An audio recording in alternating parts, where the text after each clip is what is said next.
In the winter of 1812, Napoleon was on the brink of total defeat. His already starving and exhausted army had to cross the Berezina river, while he was under attack from 2 Russian armies.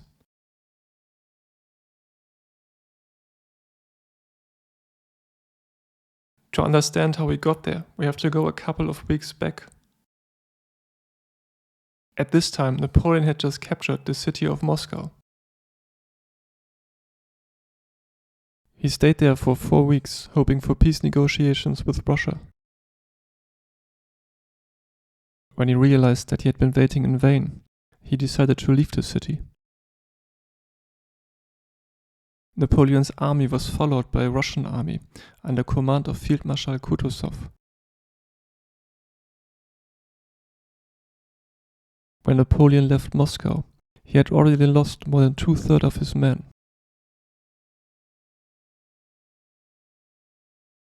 Some of them had died in battles, but most of them had lost their lives because the army was not able to find enough food and water during their march to Moscow. To make sure that his troops had enough food on their way back, he had ordered to build depots in Smolensk,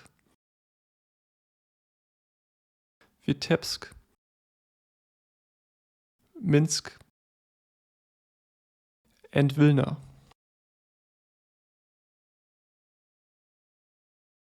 The depot in Smolensk was guarded by a second French army under command of Marshal Victor, while a French corps was protecting the northern flank against von Wittgenstein's army. However, Wittgenstein managed to defeat the French in the Second Battle of Polotsk and marched south. Therefore, Victor had to move north to support the French corps. But even the 2 combined armies were not strong enough to stop Wittgenstein, whose men even managed to take Vitebsk. As a consequence, the depot in Vitebsk fell into Russian hands.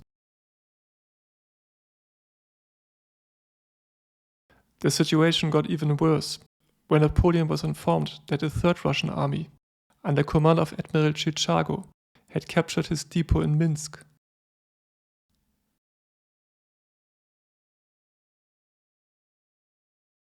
He was now surrounded by 3 Russian armies. Victor joined his troops and together they marched to the city of Borisov, where they hoped to cross the Berezina river.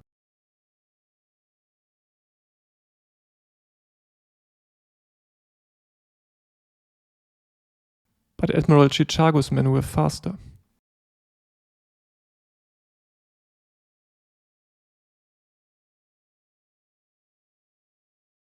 A Russian division managed to defeat a small French garrison and captured the only bridge that was crossing the river.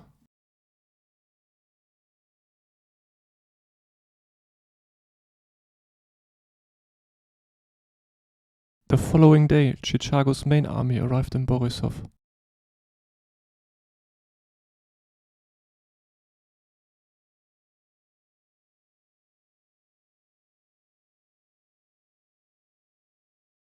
When the French vanguard arrived, the Russian troops had to withdraw.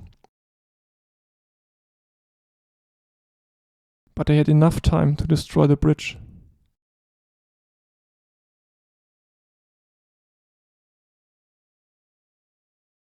Chichago's army was now facing the entire French army.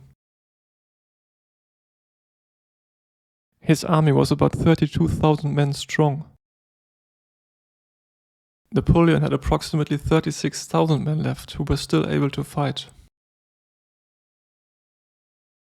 In addition to that, Napoleon's army was followed by tens of thousands of men who were too exhausted to fight, wounded soldiers and civilians. Chichago's problem was that he did not know where Napoleon was heading. Many of the Russian generals believed that he would take the road to Berezina.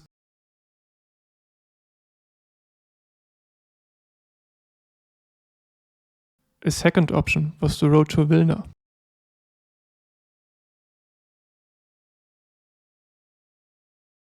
A third option was the road to Minsk.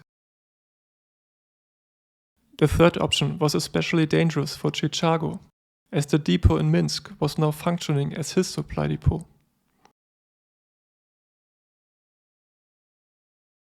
An advance in this direction could therefore cut his supply lines.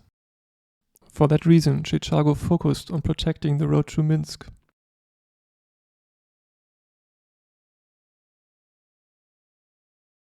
He only sent a small detachment under command of General Chaplitz to cover the road to Vilna.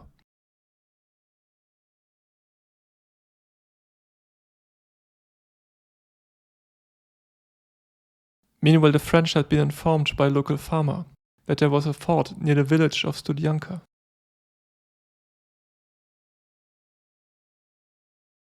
Therefore, Napoleon decided to build 2 bridges close to the village.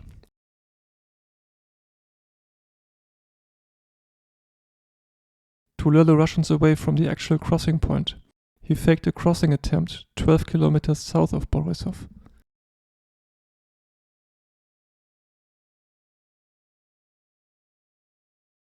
Chichago took the bait and marched his army south.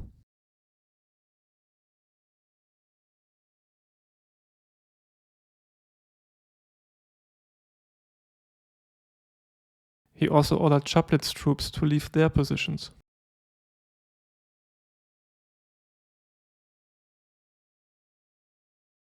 The bridges were mainly built by Dutch pioneers, who had to stand in the icy waters of the Berezina.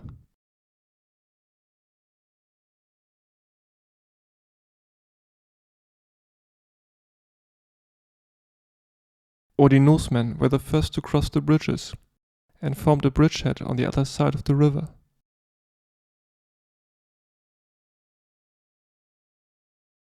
Chaplitz returned, but he was not strong enough to stop the French. Chichago had also realized his mistake and moved his troops back.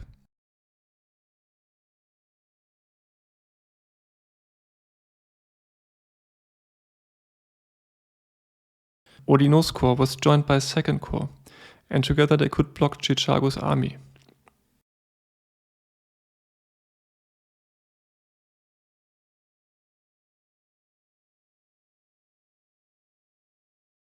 When night fell, the biggest part of Napoleon's army had crossed the river, but most of the wounded and civilians had stayed behind on the other side of the river.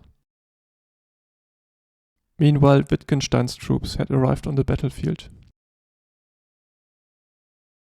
Victor's men managed to hold them off, but the bridges were now in reach of the Russian artillery.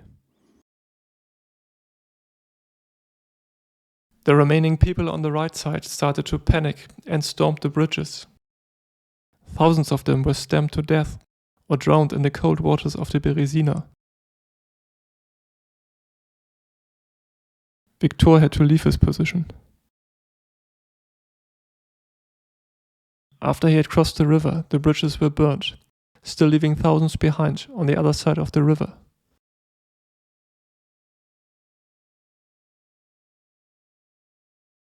The Battle of the Beresina was a Russian victory.